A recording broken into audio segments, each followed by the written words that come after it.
Hi there, this is your friend Anna, and the question that I've been getting the most from all of my friends is, what are we wearing? This age-old question isn't just about choosing an outfit, it's about choosing how we present ourselves to the world. I created the I Want Her Shoes podcast to dive deep into what it means to dress with intention, whether you're heading to a council meeting or just having a casual day out with your family. Join the conversation as we explore the power of personal style and the decisions that shape our public personas. Put on your favorite pair of shoes and step into my closet.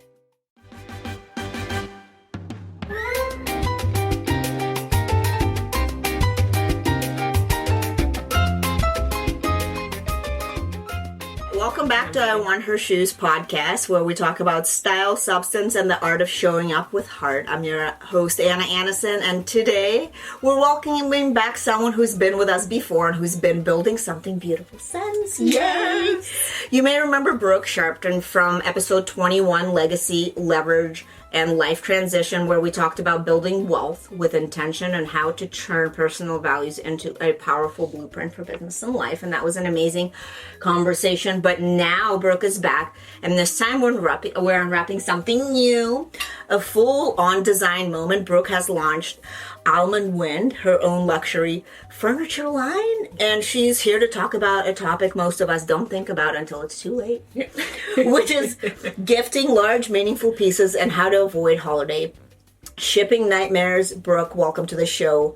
It's nice to have you back, and congratulations on this new venture. And tell us all about this new brand and what inspired you to start it. Yeah, so Almond Wind Furniture is a luxury furniture company. So we sell couches, and it's all about taking away the decision fatigue. So it's just 3 collections. 2 are modular, so you can... Love that. You could put them anywhere, right, rearrange exactly. everything. Rearrange them, make them as small or as large as you want. And then 1 collection is a 2-seater chase, so that's meant to accommodate smaller spaces. And it's basically...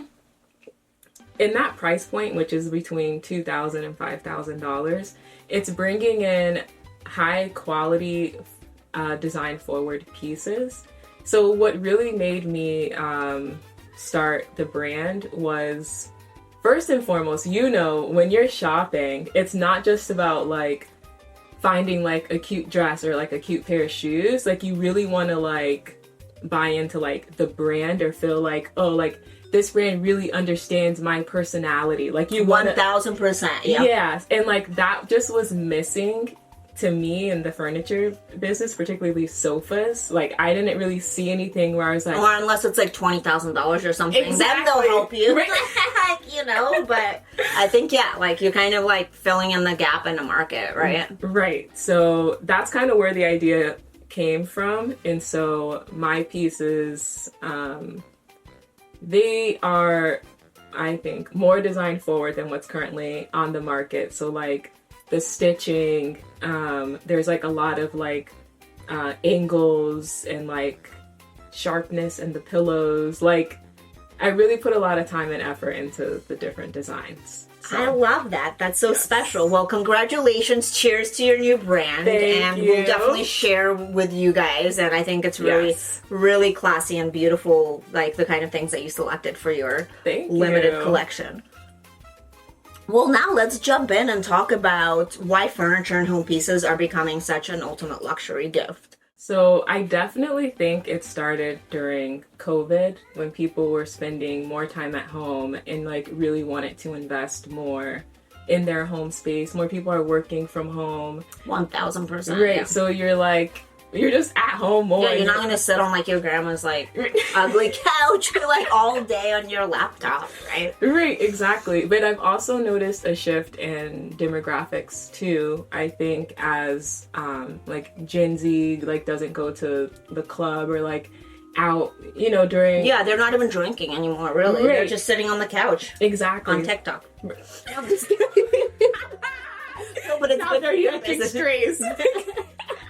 So I do think that even the younger generation is investing more in their space as they're hosting more, and they're I think just care a little bit more about like curating their space and having something that's a little bit more unique than just like buying bottles somewhere. Right. So I definitely see a lot of demand from ages 24 to 35, which I That's thought, interesting. right, Yeah, that's like very new. Yeah. I was surprised by that. I was expecting more like 35 or 40 plus.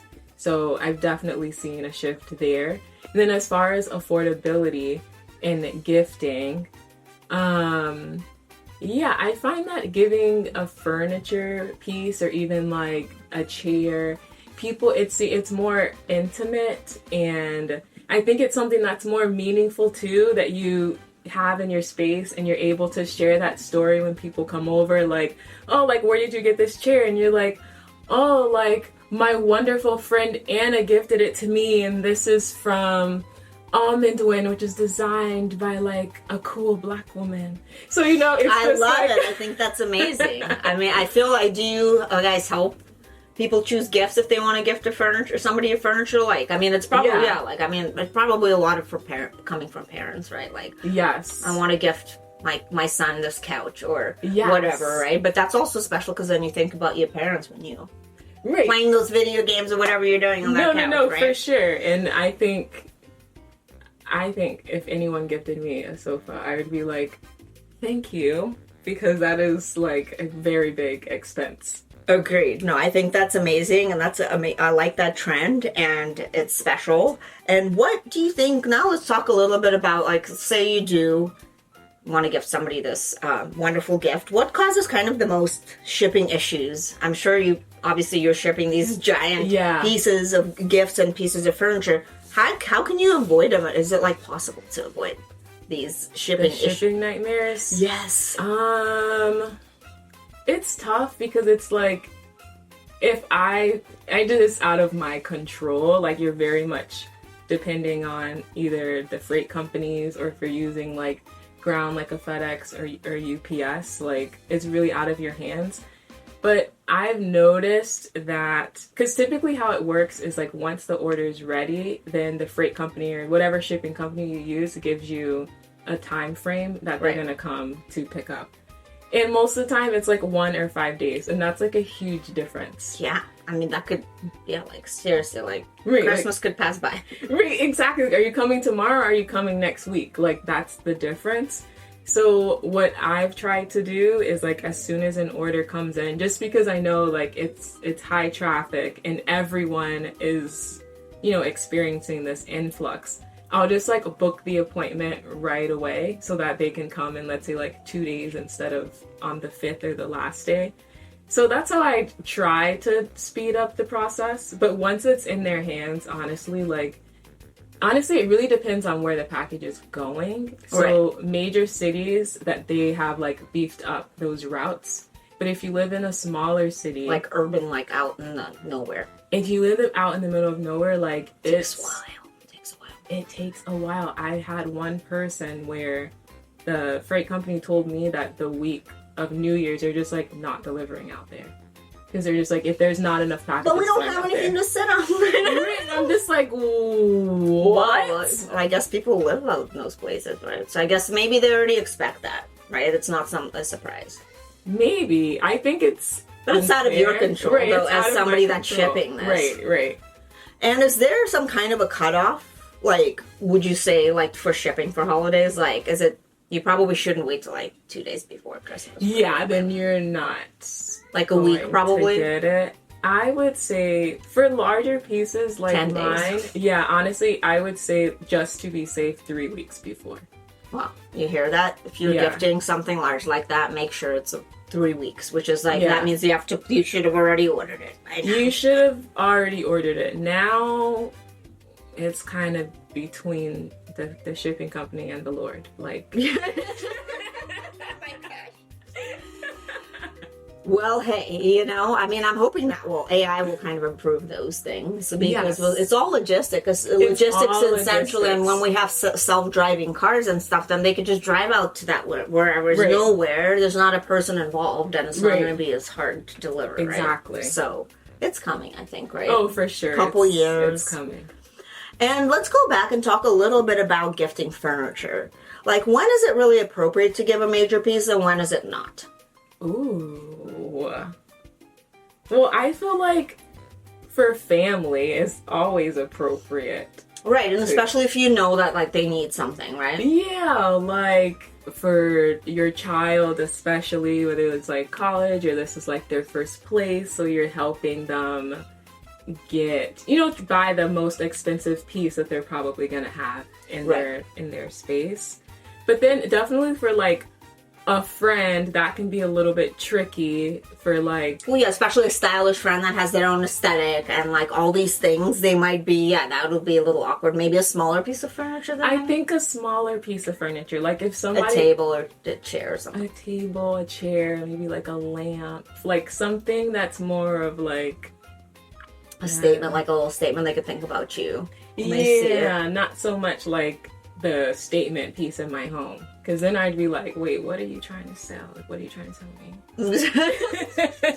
Do I have bad taste? Funny.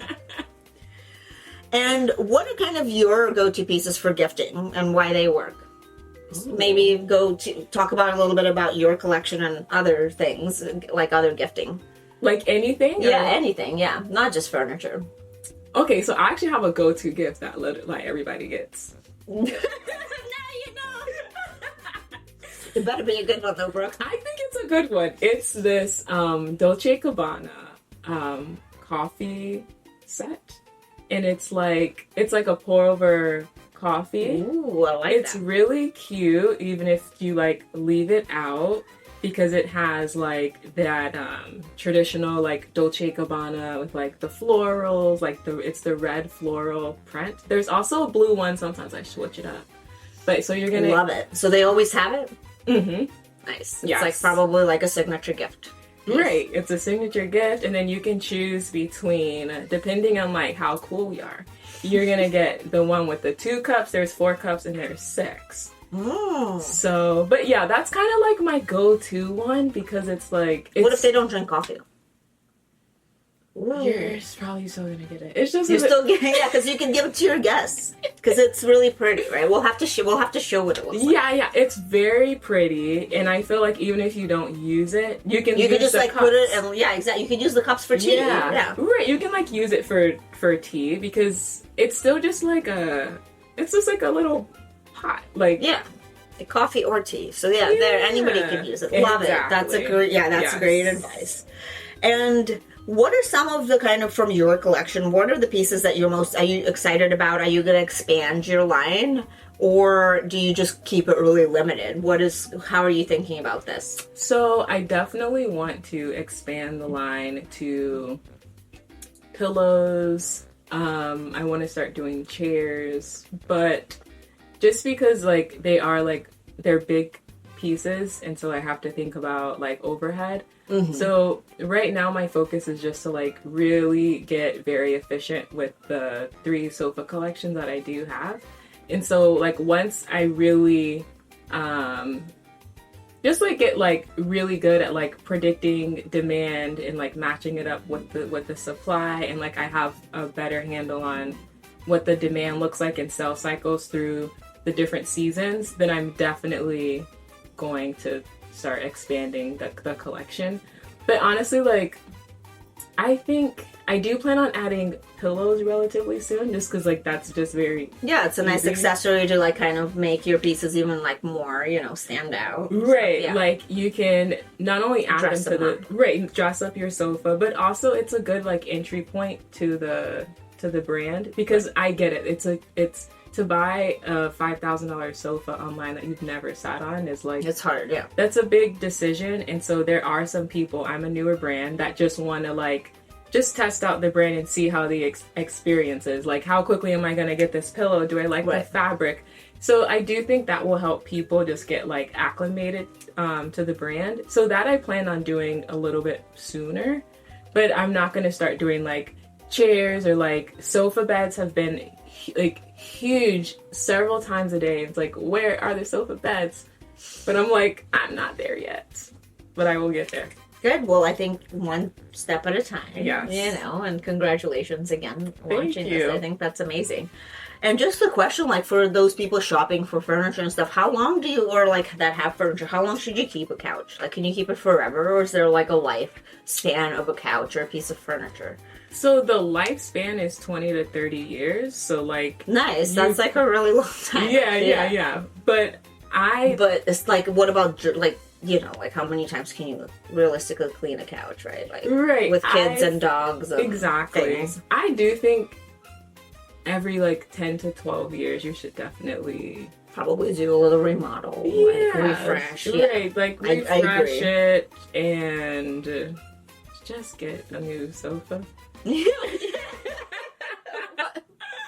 True. I mean, I think you should actually get a whole new, like, redesign, you know, like, just, like, refresh your space. Right, something new, some new energy. You're Yeah. probably, like, in a totally different state of mind and being in exactly. your life. Yeah. So- A decade is a long time. Exactly. So.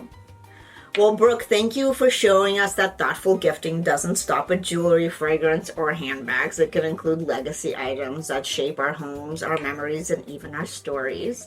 Whether you're planning a grand gesture or curating your dream space, this episode reminds us that think big but plan smart. Mm-hmm. Because the most unforgettable gifts are just unwrapped, they're lived with, loved, and passed down. Yes. And tune in now for an episode full of insight, intention, and elevated gifting energy. And tag us with your favorite home gifts at I Want Her Shoes podcast. And we'll tag Brooke and your fabulous new furniture line, Almond Wind, as well. Thank and you. You guys could check it out. Yes. All right. Well, happy gifting. Happy holidays. Yes. Happy holidays, Cheers. everyone. Cheers.